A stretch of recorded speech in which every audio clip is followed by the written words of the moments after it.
जय शिवराय मित्रांनो, आता अखेरीस राज्यामध्ये शेतकऱ्यांसाठी राबविली जाणारी पीक विमा योजना एक रुपयामध्ये दिली जाणारी पीक विमा योजना आता बंद करून अखेरीस त्यामध्ये बदल करण्यात आलेले आहेत आणि त्याबद्दल एक नवीन जी.आर. इथं शासनाच्या माध्यमातून 9 मे 2025 रोजी निर्गमित करण्यात आलेला आहे आणि तो जी.आर. काय आहे आणि त्यामध्ये काय काय माहिती दिलेली आहे, काय काय बदल त्यामध्ये करण्यात आलेले आहेत, तर याबद्दल आपला आजचा हा व्हिडिओ होणार आहे. तर चला व्हिडिओला सुरुवात करूया. मी योगेश दांडगे तुमचं सहर्ष स्वागत करतो आपल्या मराठी लक्षधारी यूट्यूब चॅनलवरती. मित्रांनो, चॅनलवरती नवीन असेल तर प्लीज करून चॅनलला सबस्क्राईब करा. खाली दिलेलं जे का पांढऱ्या कलरचं बटन आहे त्यावरती तुम्ही क्लिक करायचं आहे. तर चला व्हिडिओला सुरुवात करूया. मित्रांनो, आता अखेरीच्या झालेल्या मंत्रिमंडळाच्या बैठकीमध्ये 1 रुपयाचा पीक विमा बंद करून आणि नवीन सुधारित पीक विमा लागू करण्याचा निर्णय इथं घेण्यात आलेला होता. तर मित्रांनो, राज्य शासनाच्या माध्यमातून 9 मे 2025 रोजी हा जी.आर. इथं निर्मित करण्यात आलेला होता. मित्रांनो, सन 2025 या वर्षासाठी सुधारित पीक विमा योजना राबविण्यास मान्यता देण्यात येत आहे, असा हा जी.आर. मध्ये लिहिलेला आहे. मित्रांनो, प्रधानमंत्री पीक विमा योजना खरीप हंगाम 2016 पासून केंद्र शासनाच्या मार्गदर्शक सूचनानुसार राज्यात राबविण्यात येत आहे आणि राज्यात सर्वसमावेश पीक विमा योजना राबविण्यास मान्यता देण्यात आली होती. प्रधानमंत्री पीक विमा योजना खरीप हंगाम 2023 ते रब्बी हंगाम 2025-26 हंगामासाठी भारतीय कृषी विमा कंपनी, तर ICICI Lombard general insurance company limited, HDFC Ergo general insurance आणि ओरिएंटल इन्शुरन्स आणि त्यासोबतच युनायटेड इंडिया जनरल इन्शुरन्स आणि त्यासोबत दुसरी कंपनी आहे युनिव्हर्सल सोम्पो जनरल इन्शुरन्स, दुसरी कंपनी आहे Cholamandalam MS general insurance, Reliance general insurance, SBI general insurance. तर मित्रांनो, या नऊ विमा कंपन्यांमार्फत शासनाच्या निर्णयावर राबविण्यात येत आहे. मित्रांनो, ज्या काय कंपन्या आहेत तर या कंपन्या पीक विमा कंपन्या इन्शुरन्स काढून देत असतात शेतकऱ्याला. तर त्या कंपन्या ह्या 9 कंपन्या आहेत मित्रांनो. तर माननीय मुख्यमंत्री महोदयाच्या अध्यक्षतेखाली 20/3/2025 रोजी झालेल्या बैठकीत देण्यात आलेल्या निर्देशासह अनुसरून राज्यात सद्यस्थिती राबविण्यात येणाऱ्या तर सर्वसमावेशक पीक विमा योजनेबद्दल बदल करून केंद्र शासनाच्या मार्गदर्शक सूचनानुसार शेतकऱ्यांकडून खरीपासाठी, तर मित्रांनो इथं बघा, आता शेतकऱ्यांसाठी खरीपासाठी 2%, रब्बीसाठी 1.5% व नगदी पिकांना 5% असा शेतकरी हिस्सा द्यावा लागणार आहे. उर्वरित जो काय पीक हप्ता असेल तर तो केंद्र व राज्य शासनामार्फत देण्यात येईल. पीक कंपनी प्रयोगांद्वारे आधारित सुधारित पीक विमा योजना राबविण्याबाबत प्रस्ताव 29/4/2025 रोजी त्यास अनुलक्षून शासन निर्णय इथं घेण्यात येत आहे.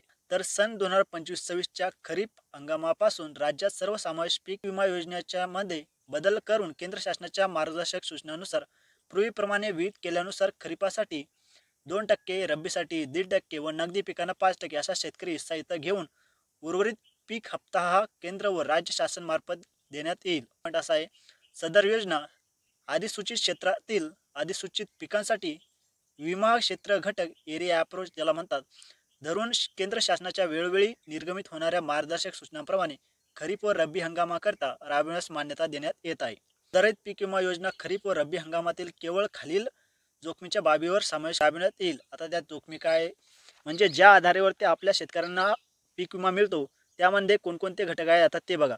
त्यामध्ये बघा मित्रांनो, पीक पेरणीपासून काढणीपर्यंतच्या कालावधीत, तर पीक पेरणीपासून आणि पीक काढणीपर्यंत जो काय कालावधी असतो त्या कालावधीमध्ये जे काय घटना होतात तर त्या घटना यामध्ये नमूद केलेल्या आहे मित्रांनो. त्यामध्ये बघा, वीज कोसळणे, गारपीट होणे, वादळ होणे, चक्रीवादळ होणे, तर यामुळे लागलेला नैसर्गिक आग असो, पूर असो, क्षेत्र जलमय होणे असो, भूस्खलन होणे असो किंवा मग अतिवृष्टी होणे, दुष्काळ पडणे, पावसात मध्ये खंड पडणे, कीड लागणे, रोग लागणे इत्यादी बाबींमुळे उत्पादनामध्ये येणारी घट, तर या बाबी याच्या अंतर्गत घेण्यात आलेल्या आहे. मित्रांनो, केंद्र शासनाच्या मार्गदर्शक सूचनानुसार केंद्र शासनाच्या पीक पोर्टल, सामायिक सुविधा, बँक इत्यादी माध्यमांद्वारे सहभाग घेऊ शकतो. सुधारित पीक विमा योजना ही योजना खरीप हंगाम 2025 ते रब्बी हंगाम 2025-26 या हंगामासाठी कप अँड कॅप मॉडेल 80-110 नुसार राबविण्यात येईल. तसेच पुढील कारवाई केंद्र शासनाच्या मार्गदर्शक सूचनानुसार करण्यात येऊन त्याबाबतचा शासन निर्णय स्वतंत्रित निर्गमित करण्यात येईल असं इथं सांगण्यात आलेलं आहे. पीक विमा योजना राबविण्यासाठी नव्याने निविदा प्रक्रिया राबविल्यानंतर प्राप्त होणारा विमा हप्ता दराच्या तुलनात्मक माहितीच्या आधारे राज्यस्तरीय पीक विमा समन्वय समितीच्या मान्यतेने योजनेची अंमलबजावणी करण्यात येईल. तर सुधारित पीक विमा योजनेअंतर्गत नुकसान भरपाई निश्चितीसाठी केंद्र शासनाच्या मार्गदर्शक सूचनांनुसार अधिसूचित क्षेत्रातील पिकांच्या सरासरी नुकसान काढताना भात, गहू, सोयाबीन व कापूस या पिकांचे किमान 50% भारांकन तंत्रज्ञान आधारित उत्पादनाला देऊन 50% भारांकन पीक कापणी प्रयोगांतर्गत प्राप्त होणाऱ्या उत्पन्नास दिले जाईल व यात मेळ घालून उत्पादन निश्चित करण्यात येईल.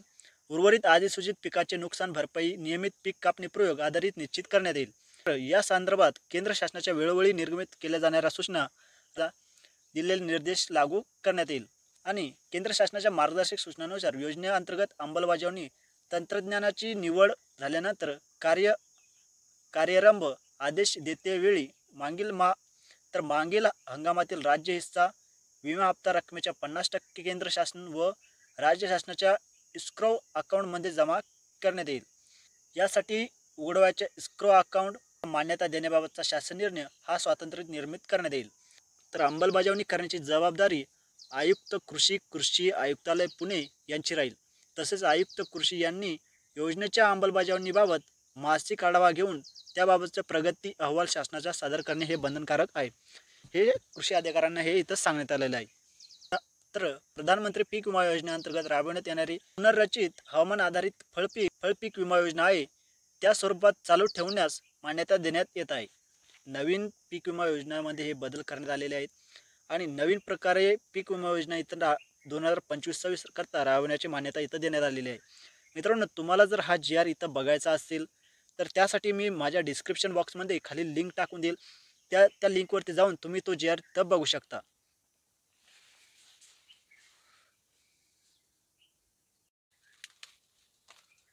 तर याचाच अर्थ असा होतो मित्रांनो, जो काही 1 रुपयामध्ये पीक विमा योजना इथं दिल्या जात होती अगोदर, तर ती आता बंद करून त्यामध्ये खरीपासाठी 2%, रब्बीसाठी 1.5% आणि नगदी पिकांसाठी 5% तर अशा टक्केवारीनुसार तुम्हाला ते भरून ते इथं नोंद करायचे आहेत.